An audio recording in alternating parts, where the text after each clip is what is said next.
자, 이 내용 단독 취재한 류재용 기자 나와 있습니다. 류 기자, 먼저 가장 궁금한 것이 한투증권은 왜 보상안을 차등 통보했고 이게 법적으로는 문제가 없는 겁니까? 네, 한투증권 측은 이제 지난해 금리 연계 파생 결합 증권 DLF 사태 당시에 금융감독원 분쟁조정위원회에 이제 고객 배상안을 참고해 마련했다라는 입장입니다. 이제 금감원 분조위는 당시 DLF 투자 손실에 대한 배상 비율을 불완전 판매 정도에 따라서 작게는 40%에서 많게는 80%까지 이제 차등을 뒀는데요. 파펀딩 펀드 투자자들에게도 비슷한 기준을 적용했다라는 뜻입니다. 이제 한투증권은 법적 기준이 아닌 사측의 판단에 따라 제시하는 부분인 만큼 같은 펀드를 가입자라는 이유로 일괄적으로 동일한 보상 비율이 적용되는 것은 아니다라고 설명을 했습니다. 네, 상대적으로 덜 받는 투자자들은 화가 많이 났을 것 같은데 투자자들 입장은 뭡니까?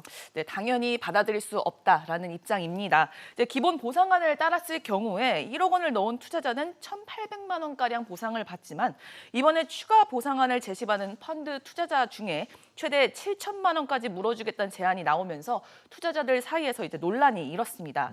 이런 가운데 옵티머스 피해자들에게는 투자 원금의 70% 선 보상 이제 소식이 전해지면서 투자자들의 원성이 더욱 커졌습니다.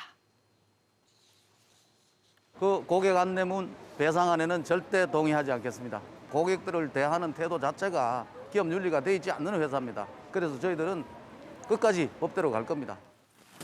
상황이 매우 복잡하게 돌아가는 것 같은데 금융당국에서는 이번 상황을 어떻게 보고 있나요? 네, 보상 비율은 이제 사측이 자율적으로 이제 책정할 수 있는 부분이라고 보고 있습니다. 이제 회사가 나름의 기준을 가지고 또 이제 투자자별로 보상 비율을 달리 적용하는 거는 문제가 없다라는 입장인데요.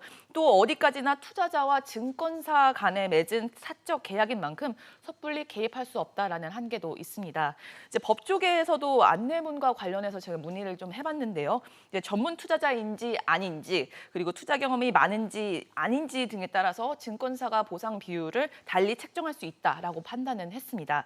다만 안내문에 담긴 정보가 좀 너무 빈약하다라는 지적이 나왔는데요. 이제 보상률의 근거, 보상률 책정 근거는 뭔지, 또 투자 경험은 뭘 말하는 건지 등등 펀드 투자자들에게 제공된 정보의 비대칭성 문제를 감안을 하면은 이제 투자자들은 섣불리 안내문에 동의하기 어려울 것이다라고 설명을 했습니다. 네, 류재용 기자 수고하셨습니다.